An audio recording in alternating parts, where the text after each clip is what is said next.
Welcome back to Heretic Owl Tarot. I'm so glad that you're joining me for these messages. It just brings me so much joy to read your cards. Speaking of, my calendar is now open for personal readings. The link for that is in the description below. Of course, anything you could ever want to know about this reading is going to be in the description below.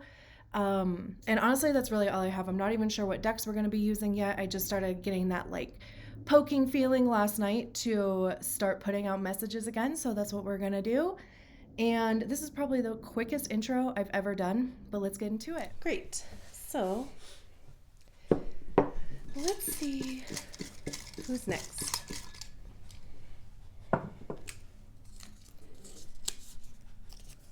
4-1. I opened it upside down first and I thought it was a 7. I was like, what the hell? 4-1. You know, for these human design readings, I usually have a website pulled up or some sort of content just to give a little blurb, little overview of your profile. And this time I didn't. I didn't have that ready to go. And then when I realized that, I went out searching the interwebs, and there is a lot of great information out there. There just wasn't anything that was hitting the spot. So I am just kind of trusting that that is not part of the message this time around. I do, of course, implore you to get familiar with your profile, also your strategy and authority. Because, your strategy and authority is going to help you enter into correct, quote unquote, experiences. And then your profile is how you navigate and interact with the energies of those experiences. So they go hand in hand. And I've been thinking about doing messages by type also. We'll see. So just as a quick overview, though, the 4-1 is kind of like the unicorn of the profiles. You are the only fixed profile, meaning you have the juxtaposition, incarnation cross. I think sometimes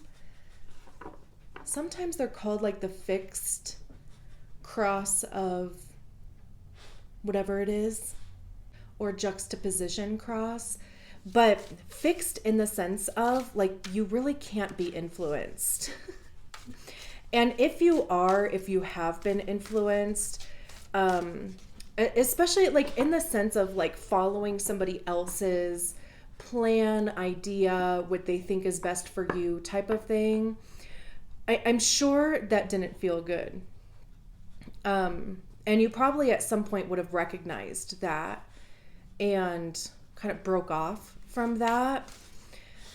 So it's just something to keep in mind that you do have that fixed nature. You can even take a look at your personality sun and see if there's any additional information there, because that might even be able to help you unpack what that fixedness would be around. I don't know why my voice just broke there, but okay. The 4th line is an opportunist line, and that's all about community, networking, friendships. Your best opportunities are going to be found within the people that you know or that you're familiar with. It doesn't have to be your besties or work people. It could be word of mouth. And the 1st line is about investigation. Your sense of security comes from researching and understanding a subject. So also making an impact on your community with the information, with the research that you have.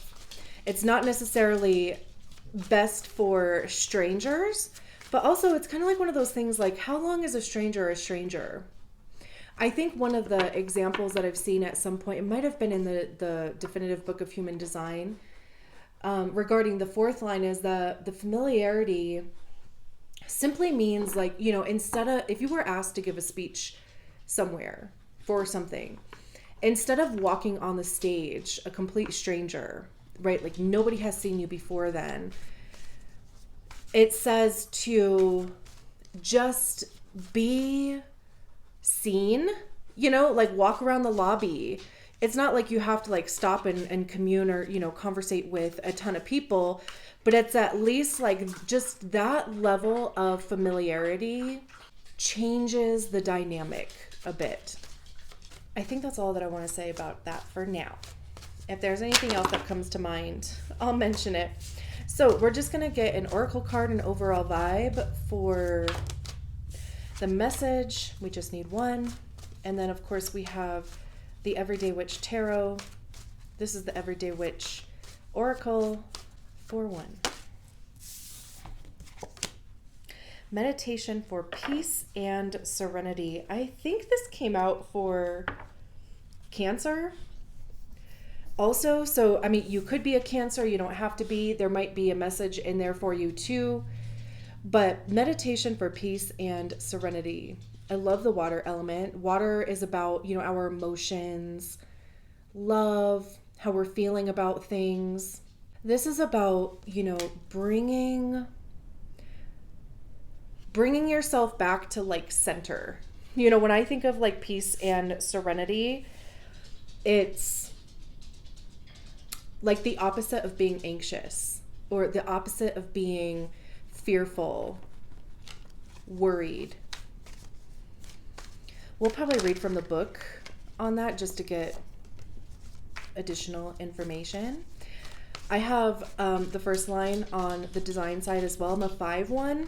So I love information. So we have the Three of Wands, Page of Swords, the Chariot, Justice. We just need two more. That's interesting. That came out in the reverse. We'll leave it that way. Page of Cups in the reverse. No, excuse me, Knight of Cups in reverse.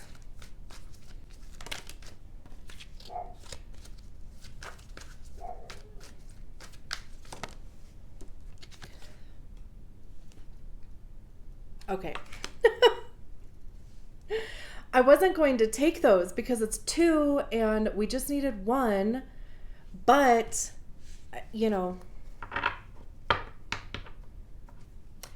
they came out again, which hey, maybe that was operator error. I don't know. But the fact that they came out again, we'll keep them. Hold on. Okay. Where's... Okay. I was looking for this book. It wasn't where I thought I put it. Meditation for Peace and Serenity, page 80. In this crazy, hectic world we live in, peace and serenity may be more precious than gold and rarer than the most exotic gemstone. Most of us start running from the moment we get up, fueling ourselves with caffeine so we can keep going when we're exhausted. Racing from the demands of work to the demands of home with very little downtime. When we do relax, we often do it in front of some kind of electronic screen, television or computer or phone. Eventually, this constant stimulation begins to wear us down like water on a stone, unless we purposely allow ourselves the occasional break for true peace and serenity. So yeah, I mean, this is like talking about disconnecting. This poor dog on this on this card too. Like, do you have an animal that just kind of like looks at you like this sometimes? If you can see this, I can't see the screen, but they have like this sense of worry, like, oh my gosh, what are we doing now? Like, what form of, like relaxation or, release or whatever, like what new modality are you into this time around? That's just so funny. I've definitely gotten that look from my dog before, so that's why I mention it. But yeah, I mean, this whole thing,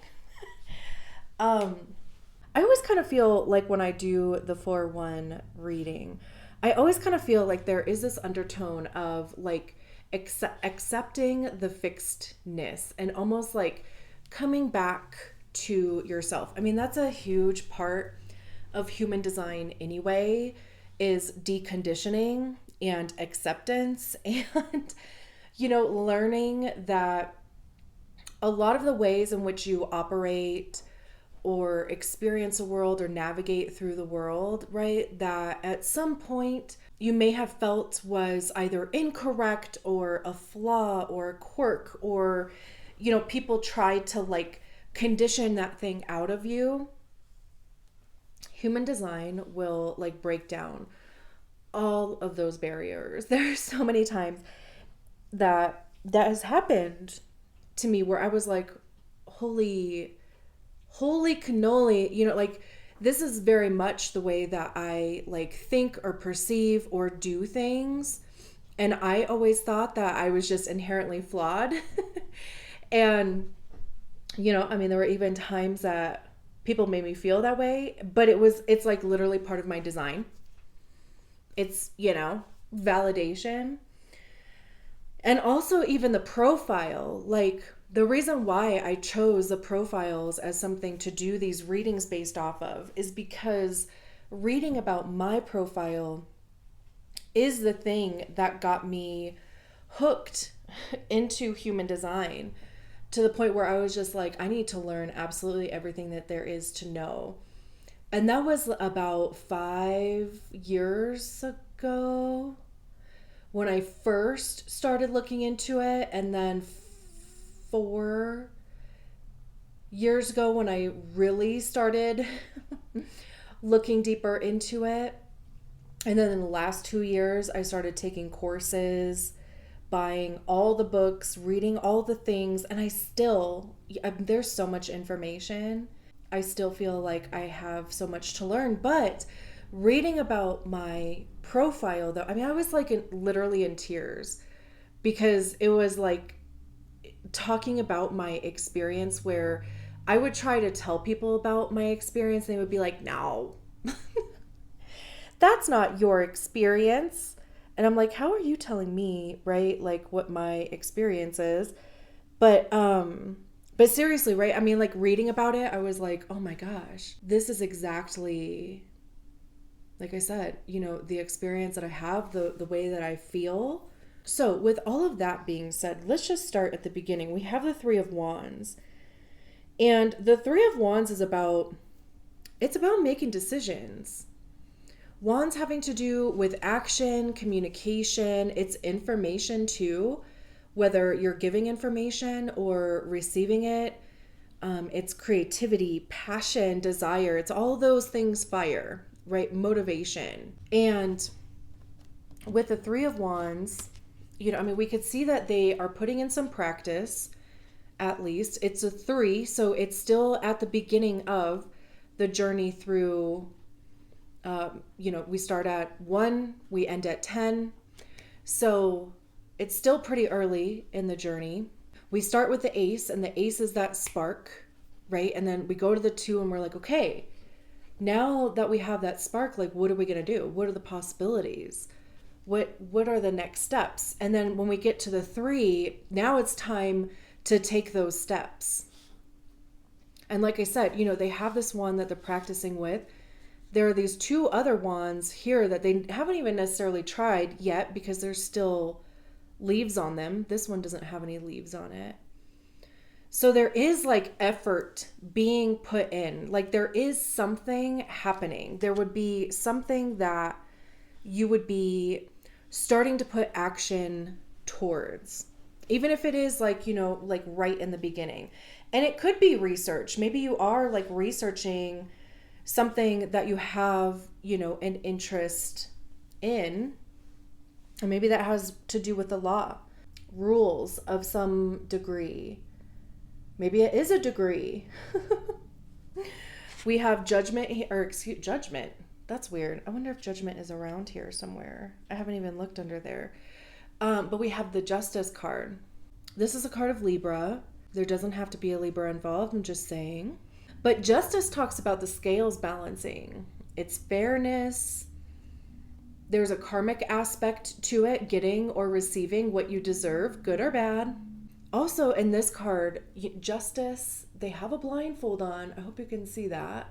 But it's not covering this one eye. So it's also like kind of this watchful thing, like being recognized for your efforts to some degree, whether that's like on a universal level, like whether that's energetic or if this is like an actual person. I'm actually curious. I don't think I've read like what the book says about this one yet. I just got these decks when I started making these videos. I think in the intro I said I wasn't even sure which decks we were going to use yet. And that day I went to a metaphysical store local to me and they had both of these decks. I've wanted this deck for a while because I have the pocket size version of this, but I wanted the normal size, and it came with this big beautiful book. So my first line is so happy. What goes around comes around. Sooner or later, the universe balances itself out, but maybe not in the way that you expected. A silver-haired witch wearing a black gown sits upright on a chair. From one hand dangles a set of scales. On one side of the scales, there's a black kitten, and on the other side, there's a white kitten. They are hissing at each other, each with one paw raised, claws out. In the witch's other hand, she holds a large open book of laws. There is a blindfold over her eyes, but one is pulled up a little on the side toward the scale, and she is clearly peeking out. The feeling of the card is serious, but with a hint of amusement. That karma, she sure can be a bitch. People say that justice is blind. That just means they've never met her. She sees everything, even when it seems as though she isn't looking. There is no hiding the truth. She sees your actions and inside your soul. If things aren't going well, justice suggests looking at where your responsibility in the situation lies. But if you are worried that someone else won't get what they deserve, don't. Justice watches everyone, and sooner or later, she makes sure the scales balance out. Things to consider. The idea of karma is simple. You reap what you sow. Life, of course, rarely works out exactly that way, but sooner or later, things tend to come back around. The Justice card stands for legal justice on occasion, but just as often it signifies fairness, truth, and balance. If you are asking for justice, be sure that is what you want. The universe doesn't play favorites or take sides. If the Justice card appears in your reading, it may be a reminder to be careful what you are putting out into the world, or it may be an assurance that you are going to triumph over an unfair situation at last. Mm-hmm. And then we have the Page of Swords. Swords have to do with our thoughts, our perceptions. It's truth, it's honesty. It's also ego, because that's generally where we hear our ego is in our minds. And our ego is created by the stories that we attach to experiences. And with the Page of Swords, there's these books in here. They're holding up this sword here. So it has this energy of new ideas, but it's like putting a new idea into practice.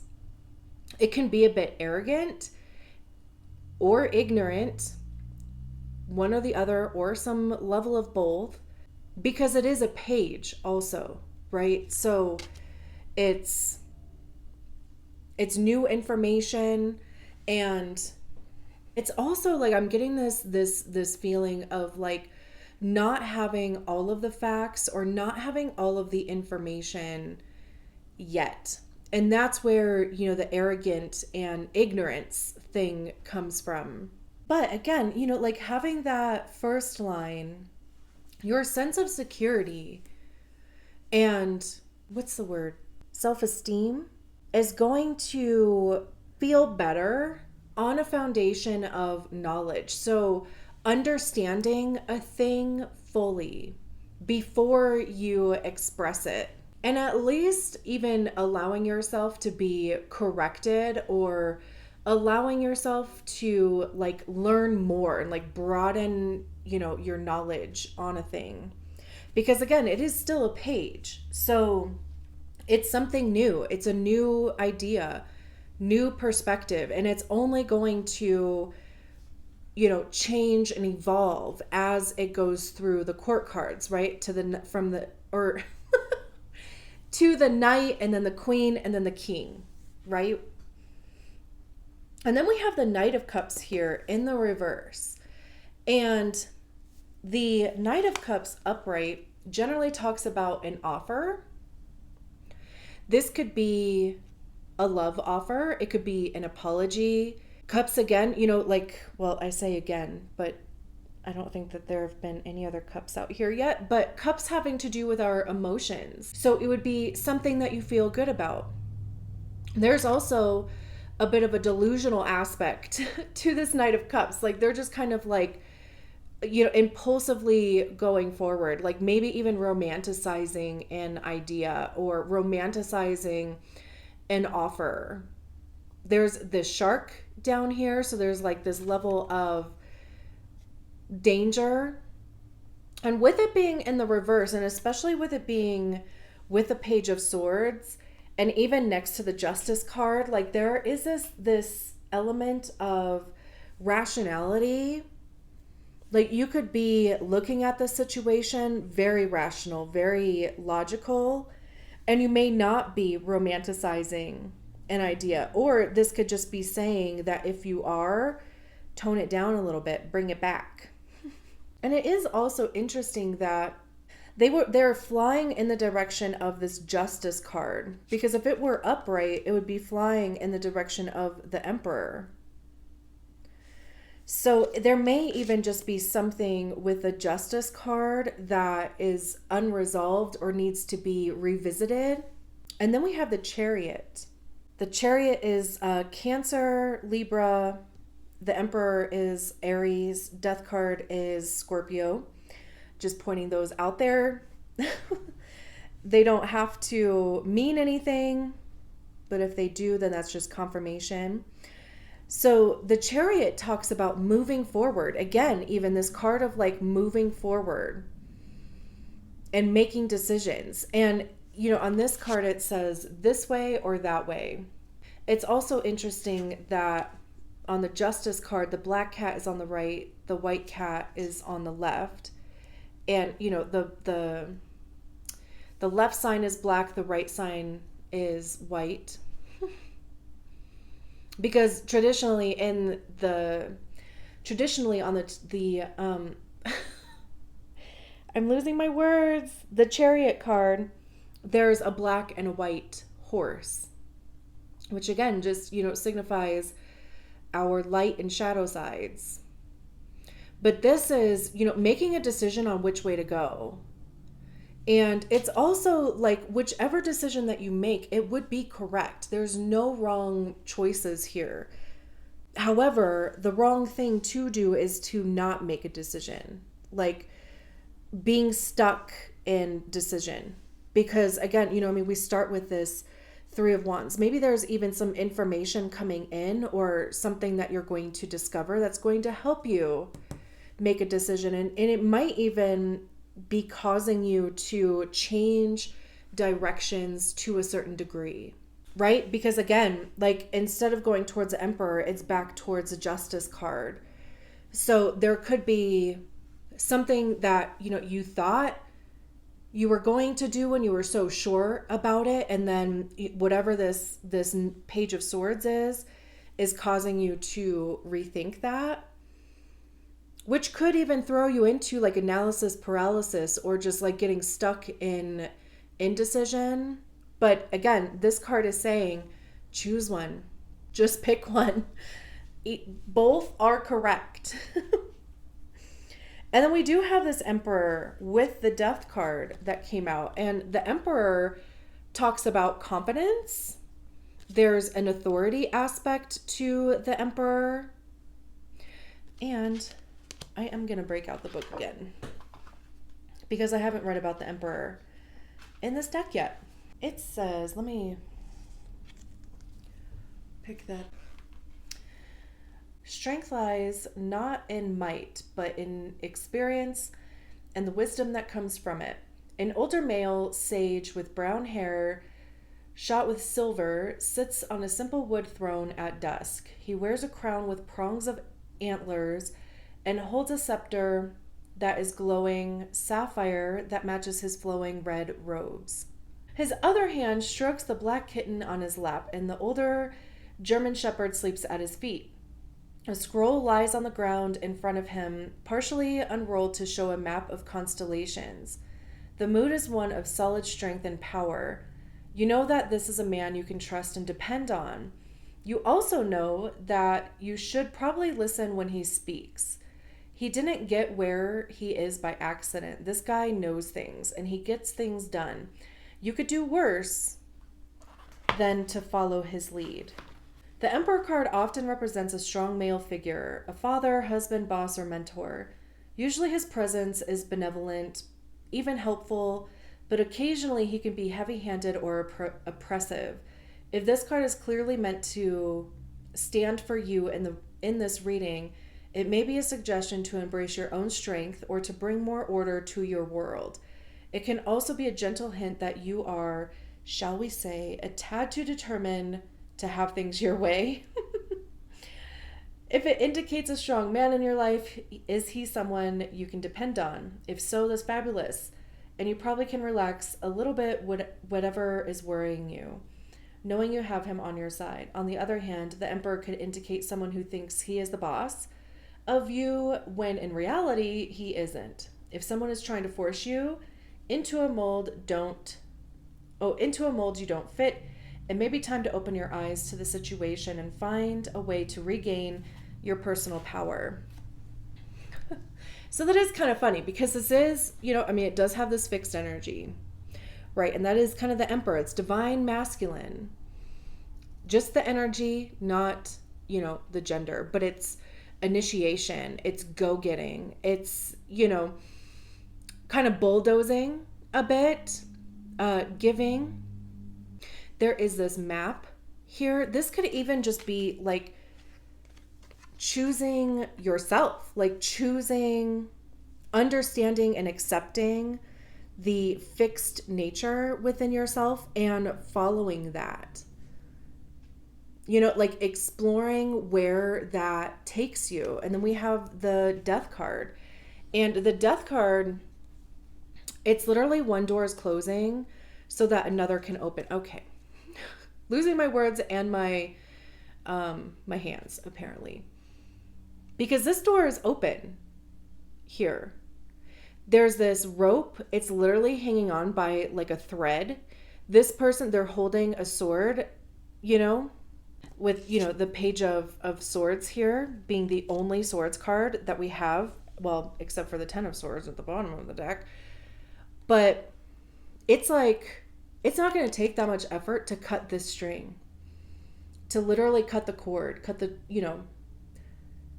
you could even just wait, because keeping tension on this is eventually going to break it. So this is interesting. It's like, it could even just be making a decision to go against, like, if this is somebody in your life, it doesn't even have to be a male figure, but it would be someone who would have some sort of authority in your life, or who you give authority over your life to. And this could be making a decision to go against what they expect you to do with this Death card here, because the Death card is saying that there is something that is ending in order for something new to begin. There's that saying that every new beginning disguises itself as an end. And then we have the 10 of Swords. And clearly this is a little uncomfortable. There's 10 swords sticking out of their back. They're not dead though. I didn't want to be like so harsh. Like they're down, but they're not out, right? This cat is kind of defending them a little bit. There's this figure that's running off. And when we get to the 10, that is a completion. This is, like all the what ifisms, all the whataboutisms, like the overthinking. And if there is somebody else that is in this experience with you, then this would also be saying that their control or their influence over you is over. It's done. And I love that we have the magician behind, because the magician is saying that you have all the tools that you need in order to manifest a thing. And or it's a 1, so it is a new beginning. A 10 simplifies down to a 1 also. But behind this death card, right, and behind this 10 of swords, there is this new beginning. This is, like really trusting yourself, like really relying on yourself and your skills and your information. This is also saying that even if you feel like you don't have everything that you need, you have enough to get started, and whatever you need would show up for you on the way, exactly when you needed it. Then we have the moon card after that. And this is about, secrets or just the unknown. This is a bit of uncertainty too. But also we have this cat that's looking at their reflection and they see a black panther. So this is almost like the delusion that's missing out of this Knight of Cups is showing up in this moon card. Because, we all need a sprinkle of delusion. We do. Even, like with the magician, I love that these two cards are coming out together. Because also, too, it's like, you may not even know, and you won't know how this is going to unfold for you. And that's not even the point. The point is actually doing it, starting it, trying. And then we have the Page of Wands behind the moon, which is about adventure, fun, enthusiasm. There could be a totally new path opening up for you just in the process of this, but you won't know until you make that decision. And I'm going to leave it there. Thank you so much for allowing me to read your cards. I'll talk to you soon. Bye.